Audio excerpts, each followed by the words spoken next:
Family. Today, the two talk, I don't know, is Vicky or like the programs, like arranges this way, but I take it this way. The first one is sign of times, and the second one, principle foundation. So I interpret is the principle foundation come at number 23 in the exercise. I will take the signs of times as number 22 of the spiritual exercise.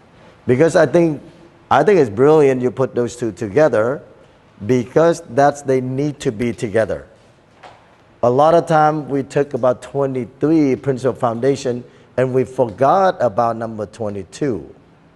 There's something about that signs of times and also to the way how to read the sign of times in an Ignatian way.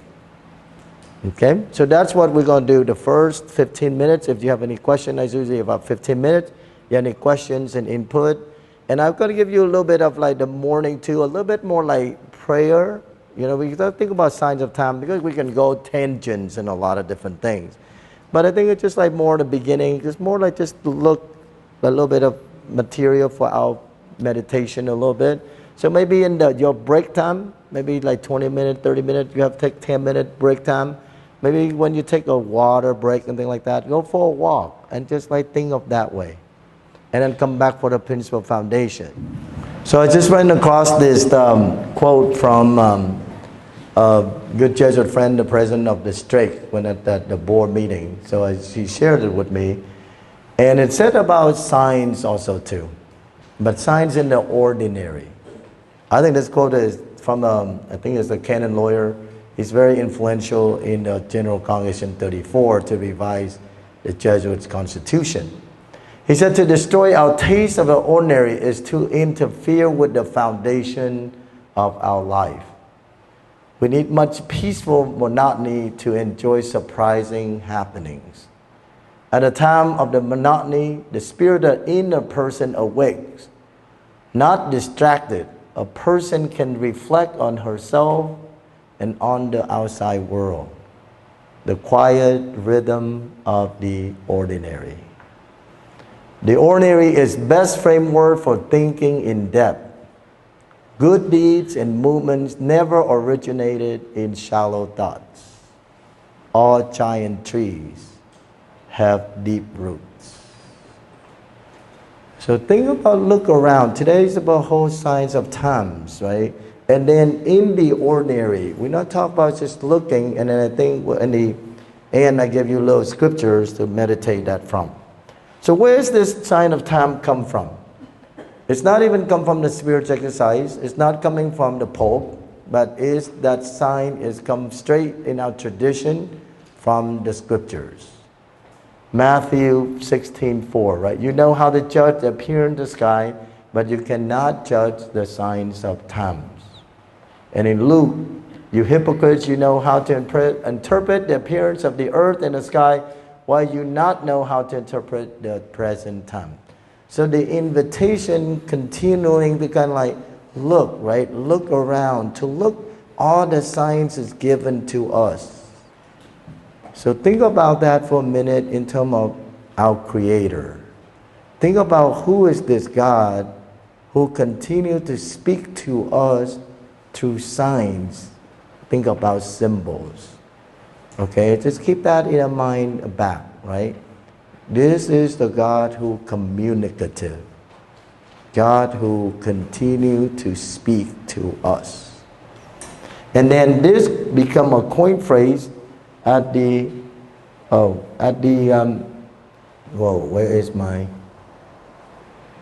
beginning of the convoke of the Second Ecumenical Council, the Vatican II. Pope John the 23rd, now saint, make this phrase become like so much common in our knowledge, right? In our mind. And he put it out very much like what I just said. He said the Redeemer, Jesus at the beginning, invite us and assure us he will be with us until the end of time. And he go into like all the doom and the fears of the change of the modern time. The reason for us to be distrust, a little first paragraph, And then he go right into what is called a confidence. And this is the phrase that's come from. Why the distrustful soul see nothing but darkness falling upon the face of the earth.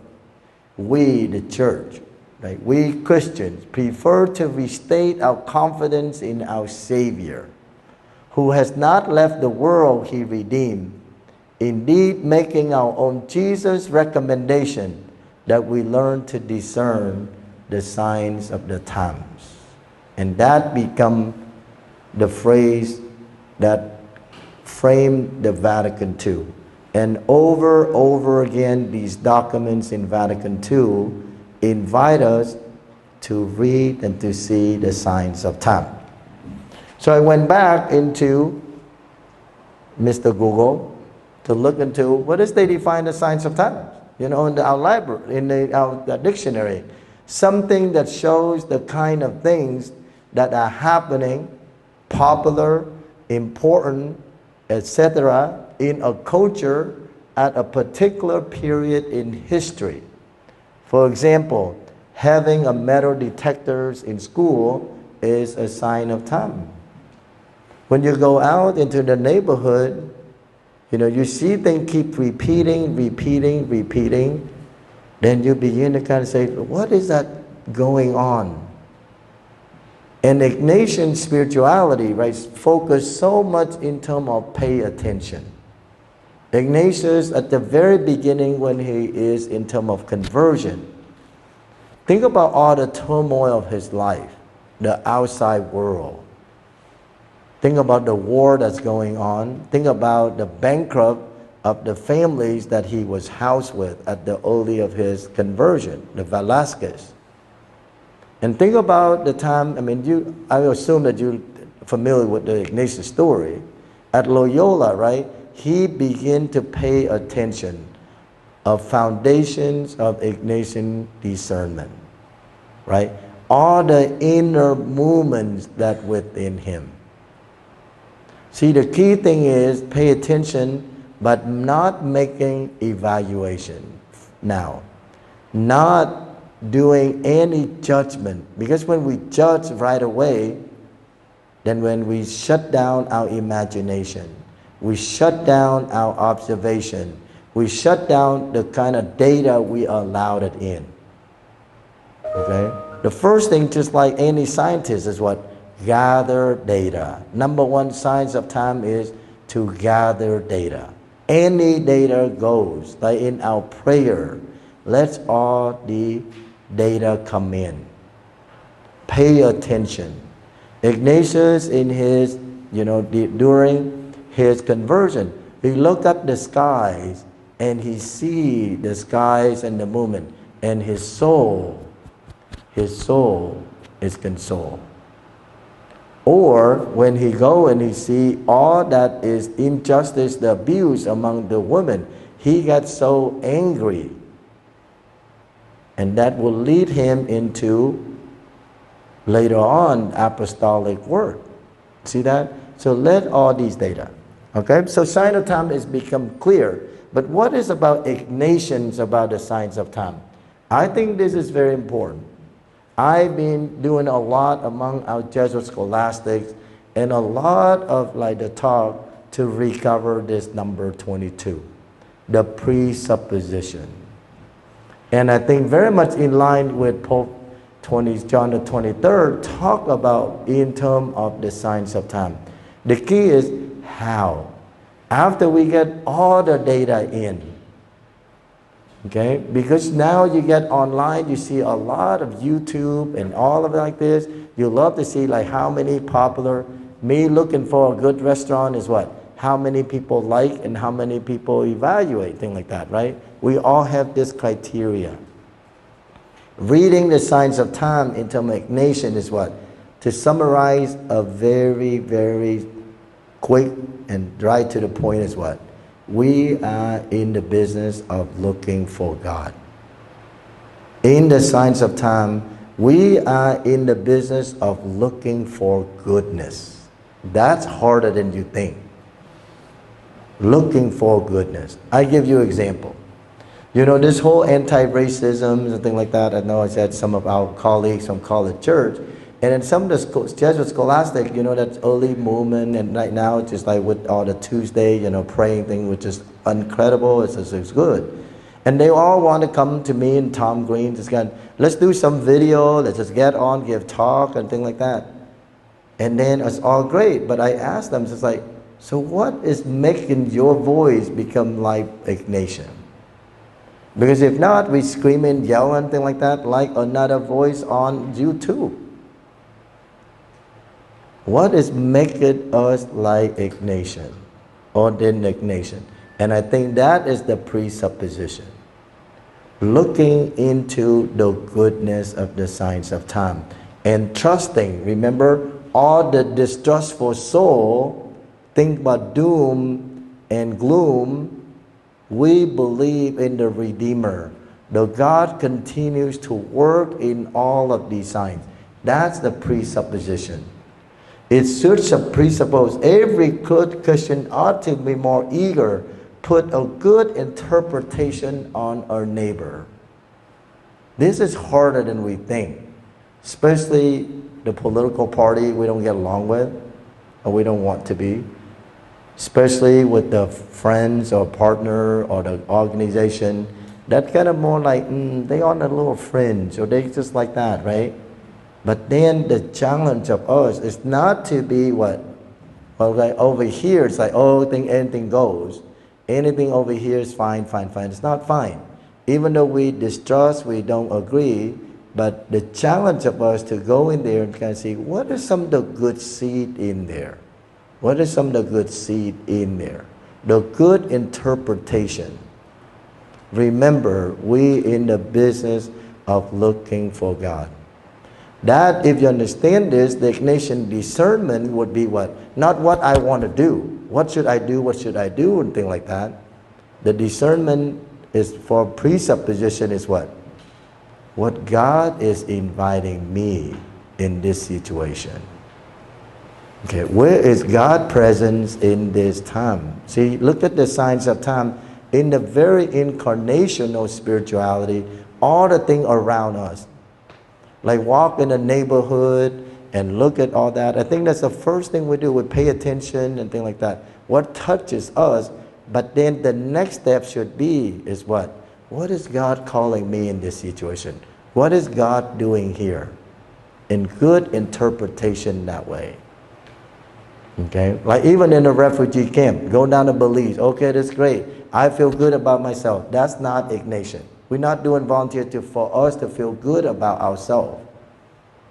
What is God calling in terms of me, in terms of the people around me? Okay, the signs of time. And I want today to kind of put a little bit of Jesuit spirituality in the Constitution, which is, I think, part of mine is going to go make more as well too. The more universal, you look at signs of time, the more universal, the more divine. What does that mean? If you see one sign, okay, it's just one sign. If you see the two signs, you see more signs, you see like this, you begin to see more and more repetitive, you become like God. That's, Ignatius really trusts that. So a little group of, 3 people conversation, it's 3 people conversation. If you begin to see like, well, this conversation begin like what? 10 people, 20 people. Look at Magis. Now this year you have a big class. Pay attention to that. What is God calling? We are moving in the right direction. We are not for the status quo. You see that? We're not playing in terms of number. But think about what God calling us and where is God leading us to. And then the number, the facility, all of that will work after. I was recently at Straits and the board trustees, and it's, they have a lot of money down there. Houston have tons of money down there. And then all the board members is like, oh, what we're going to build next, what building we're going to build next. We want to make Straits so, big and things like that. Thanks be to God, Jeff Johnson just challenged them just like this.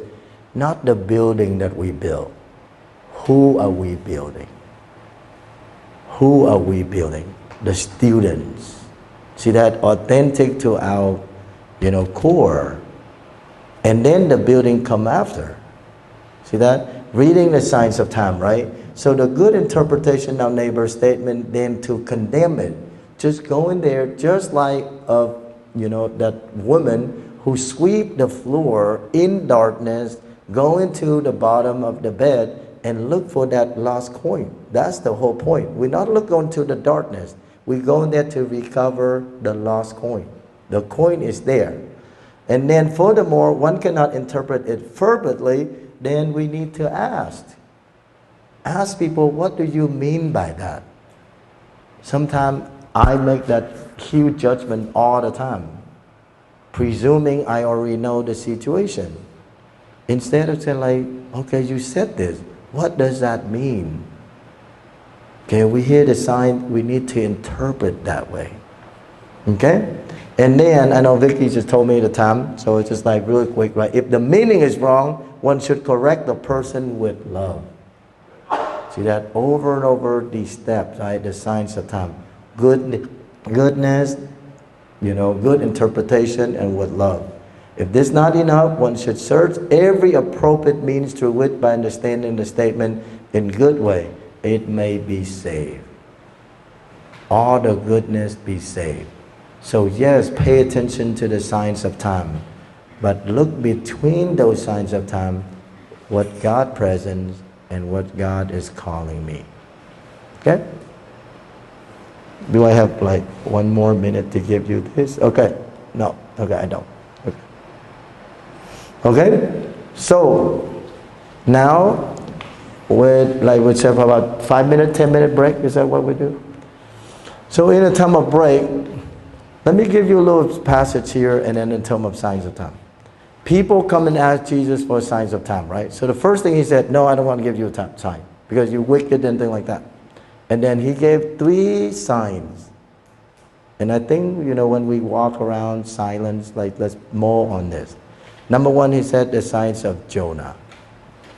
In the belly of the fish. If we really need to find the signs of time, look in terms of silence. We need to look in terms of the silence, right? Go into the belly of the fish. All of us are signed up different. Number 2, he talked about the people of Nineveh. He didn't talk about big people, king, and things like that. He talked about the ordinary. Sometimes we look for signs in so big thing, right? Look in the ordinary people. The last one, I think this is the best secret. He said, look at the sign of the Queen of Sheba. Imagine that. All the people listening to him was men. He bring in a woman. And not only a woman, Queen of Sheba is black. So we're looking for the signs of time. Sometimes go out of our comfort zone. So in the next 5-10 minutes, if you take a break, get a little water, go into more kind of more what? Think about the ordinary rhythm of your life. Think about the ordinary things in that silence. What are something that move me outside of my comfort zone? And what God is calling me. Okay? So please come back. Just put that on there. So after we got number 22 about presupposition, what is our business about, right? So we keep our eyes on the goodness in God.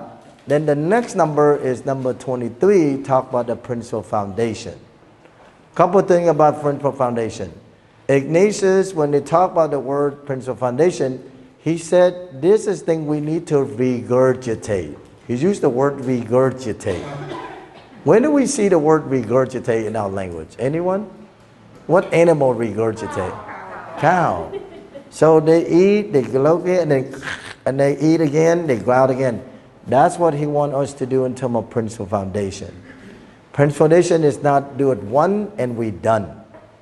Okay? If you follow, I think this year, the whole program you do, you're going to go back to see the principal foundation over and over again. Just the name of it, right? Principal foundation. The principal under the house. We don't see it, but it's there. It always have to be. Okay? So we're going to go through this one. All right? you already see that is 4 parts.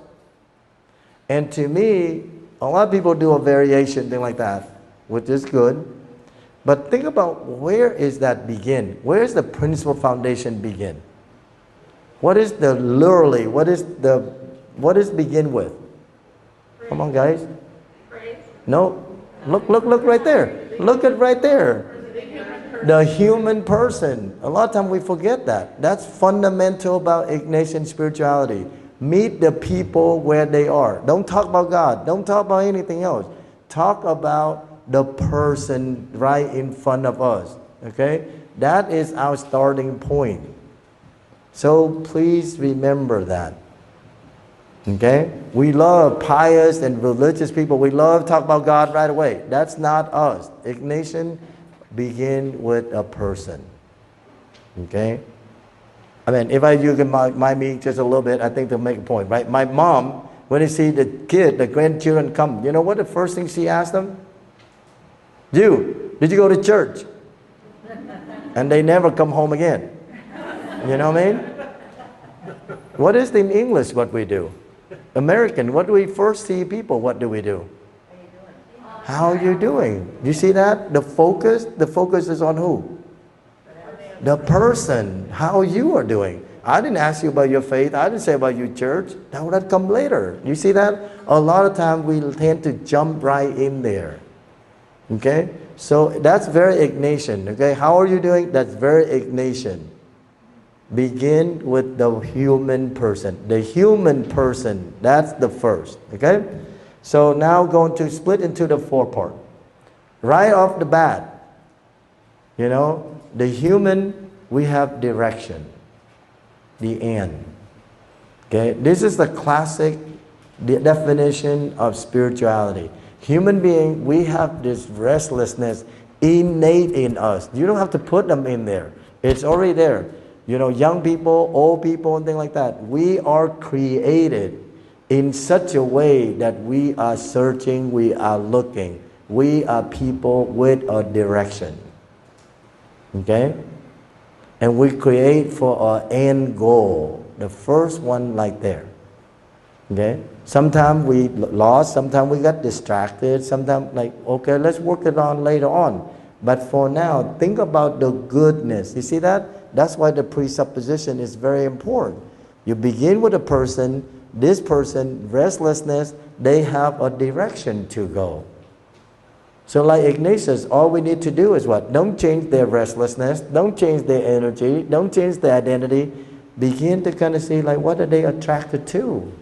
And begin to fixing that. That's called the sense of conversion. That's the whole sense of the whole 4th week, right? So we have a direction, and then look at this. By doing so, save his and her soul. Is this other person. Look at this one too. This is a little bit anthropocentric. That means center on human. Other things on the face of earth are created, help to pursue this end. This end is not for human. See that? This end is also reverence and praise to the Lord. So think about this. All creation, the principal foundation is what? All creation created with a direction. That's what Teilhard de Chardin said, what? Come from God and will return to God. Not only human being, but all creation around us create in such a way, have a direction, have our end. Okay? So that's the first thing first. Okay? Human person, a direction, and not only human person, but all creation around us to move in that direction. Okay?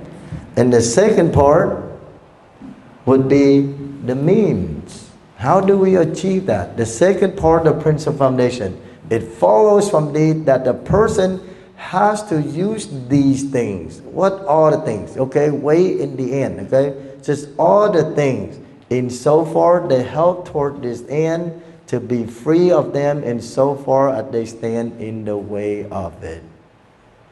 Okay, the hardest thing for us to do, and for the whole exercise, all the way reading of Science of Time, is to separate the ends from the means. And this is not easy.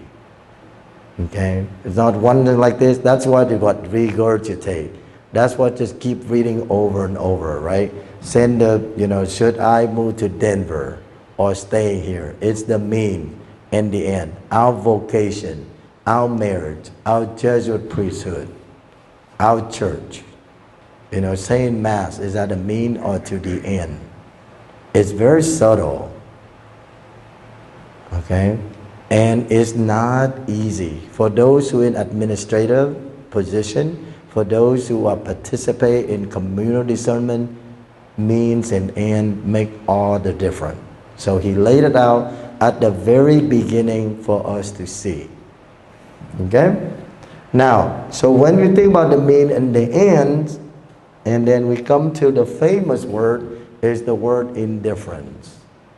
And this is one of the most problematic word in English, right? The word in English, I checked what they, I'm working on this piece, and then I think the word in English means like basically I don't care, and the sense of like this thing is unimportant, I'm indifferent about it, it's not important to me. I look in the dictionary, I want to put it in there for you, but the technology, there is the dictionary of the time that Ignatius, it's called Covarrubias.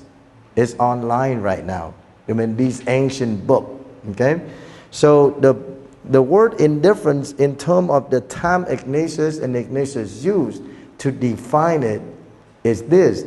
If you want in Spanish, it said, indifference es todo aquello que de ya anima ni es bueno ni malo, en toma calidad de vio y de intención de que obra.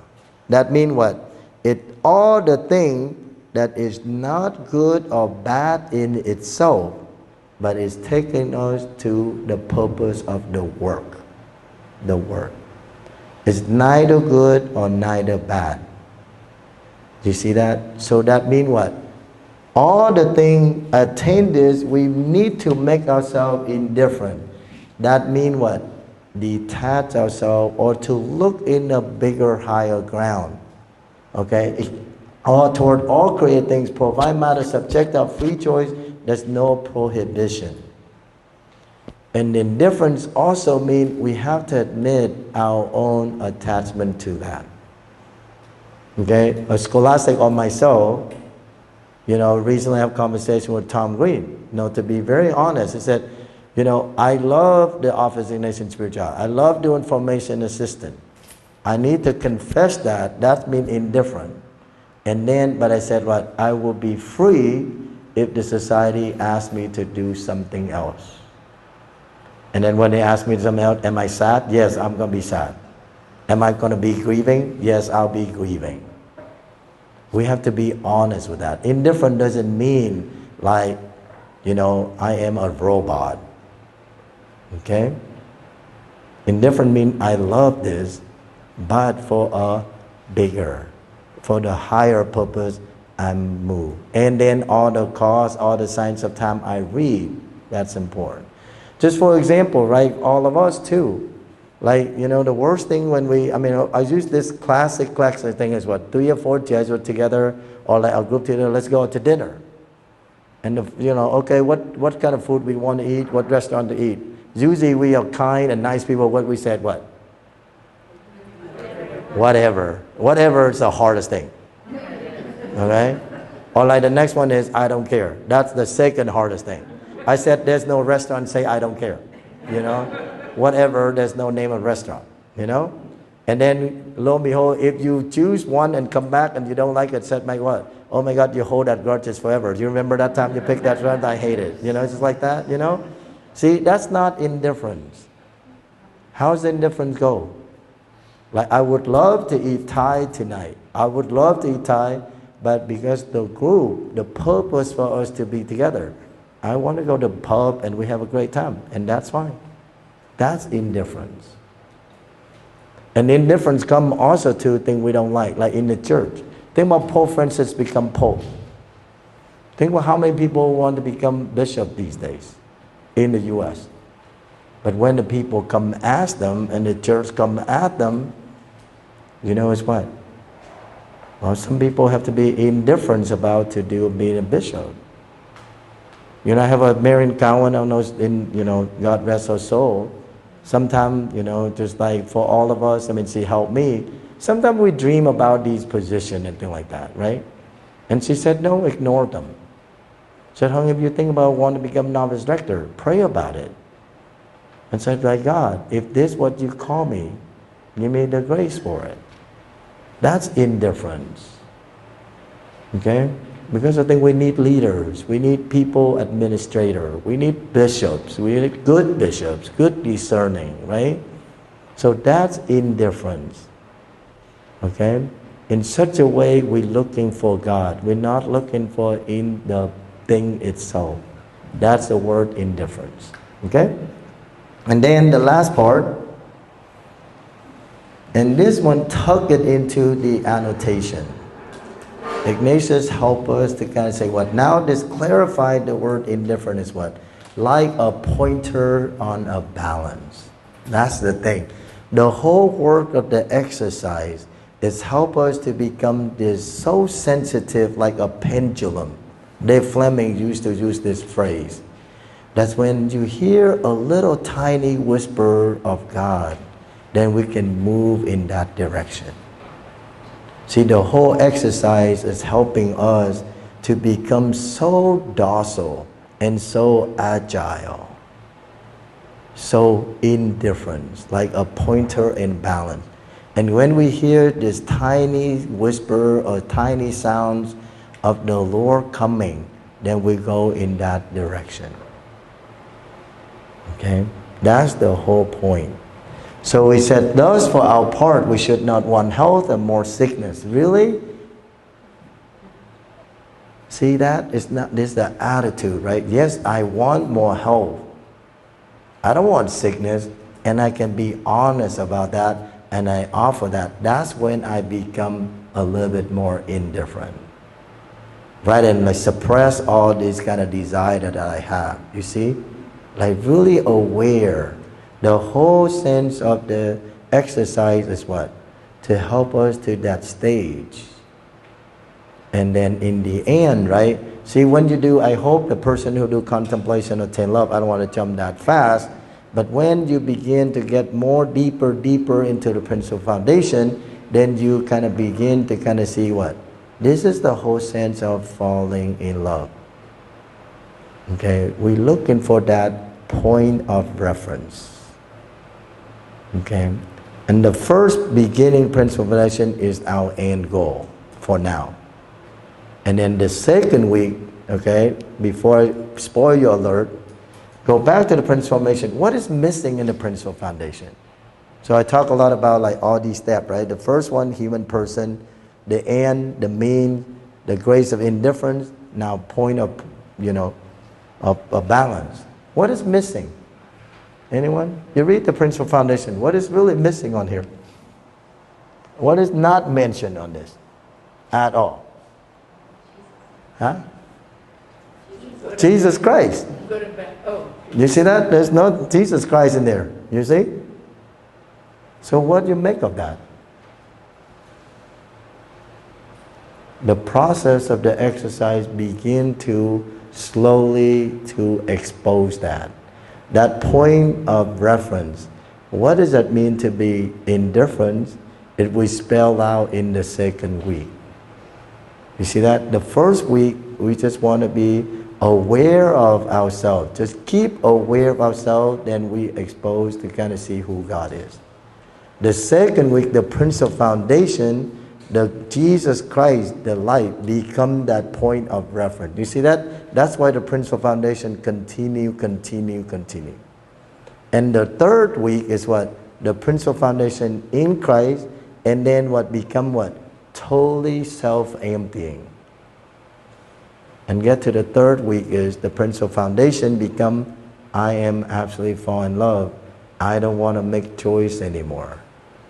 Give me love and your grace. And that's enough for me. See that? So the whole exercise is spelling out what does this indifference mean? regurgitate, keep molding, keep, digesting, and then all the stages of the exercise. I think that's why the brilliance of this, program, you do this at the very beginning. So it's continued, not done and end, right? We go deeper and deeper. Okay? So the principal foundation is the dynamic between human beings and the divine, and playing in, right, the whole sense of this relationship. And when we move up, then we have, here's another thing, we have a point to look at who we are in terms of that goodness. Okay? So I promise I have 5 minutes. Any questions, any feedback? Yes? Can you just say the last part again? Awareness of ourselves, awareness of Jesus. What was week 3? The week 3 is that even going deeper in terms of self-emptying. Look in the one who suffer, and then the deep, of that's, what does that mean, is the sense of self-emptying. Like the word of Philippians. So you look at the first one, the human, right? The first human, you talk about Jesus as my companion, so that's in that one reference. And then the third week, Jesus become my love. So if you look in that direction, that's a different way to look at it too. Okay? Anyone else? So 5 minutes, last 5 minutes? No, there's a very fast run over to the spirit, the principal foundation.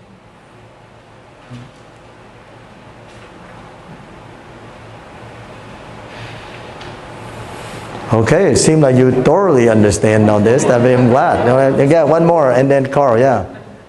You said earlier that, I can't find it here exactly, but something about by our choices we save our soul, or... This one right here, the first one. By by so doing, right? So in the end, that's what we do. So just focus on the end, and by doing so, we save his or her soul. Yeah. So that thought, and then here's another thought. Some people say, or at least a friend of mine says, to get into heaven, you just have to believe in God or believe in Jesus. Which I'm not myself. I think you have to do something. Which is what I think you're talking about here, is you actually have to try. You have to, it's more than just believing, it's actually your actions. What are your thoughts on that? Do you see any connection there? Yes. So, see, here's the beauty. Starting with him. I think you're still thinking either or, right or wrong. Both. So start with him. That's where he is. Right? He said, all I need to do is believe in Jesus. I think that's great. Let's start with him and believe in Jesus. And you begin to ask him, so who the Jesus you believe in? So starting with that, like, what you learn about Jesus. And then slowly that belief in Jesus become, I hope, falling in love with Jesus. And falling in love with Jesus is you become imitating the person you follow. I think he has a great point. Because from us, you have to do something more, you got something more. So like, what is that something? Like the cautious for the person who doing more is like, is that my doing or is that Jesus doing? I think he has a great point, your friend. We have to believe in Jesus. So yeah, that's great. That's his starting point. You see that? So starting with him. And you said like, what does the belief in Jesus consist of? Tell me more about like your belief in Jesus. What does that mean? Okay? You see that? So it's not a polemic. It's not an either or, but you start with him. And then you guide in him too, right? I mean, that's what believe and then fall in love and, that whole journey. Then begin to the second week in a way. Carl? Two thoughts as I heard you talk. One thing I think about the principle of foundation is kind of the concept of rhythm. And I wonder if you could talk a little about Ignatius and kind of, I'll call it the rhythm of life, and kind of how the principle of foundation works there. And maybe, where did Ignatius come to the examen too? Because I find that to be a helpful tool as well as I think about praising, reverencing, serving, and starting with myself and how do I understand or know Jesus. So. No, I think Carl, you point out something. I mean, he got to find this himself. right? I mean, he struggled. In a sense, the whole Principle Foundation, he just go all over the map and he look at all of this. First, he thought, I mean, the early part of conversation, his own conversation, he thought he did this, but he still did it on his own term. He wanted to save and he wanted to conquer the world. He went to Jerusalem, but like a caballero, like a knight, doing his own term, right? So he, at least he trusts that. He trusts the rhythm, but then, now maybe you're getting that our Principle Foundation being refined and refined. How many of us have a spiritual crisis? I'm so glad you have. If you haven't, you dare to have the grace to ask for it, you know? Because I think God is working in us in terms of that, you know, frame of reference, right? Like deepening, deepening, and deepening. So I think it's the grace, like we said again, right? The grace, they go back to the beginning, the rhythm of the ordinary. All giant trees have deep root. So that begin like, what is our foundation? If you forget about all of this, think about this, right? I mean, all of you here, probably older than me, you have lived this life and reflected back. Basically, what worked for you? What would be your foundation of life? Okay? With all the rhythm that you talk about, all the wisdom that you have. Okay? And then now I think like as we look older, something is more important than the other, right? That's slowly the grace of indifference. I mean, I'm not as gung-ho as I was before, thanks be to God. You know, I was not so sure about myself as I was before. You see that? Then thanks be to God. I can give me a space of doubt that I may be mistaken. I could be wrong, or I am wrong. That's when I become more indifferent. That doesn't mean like, okay, I'm terrible, I'm wrong, I'm bad, you know. But in this conversation, I could be wrong. You know. Okay? Thank you very much. And then the best for your blessed year. Okay?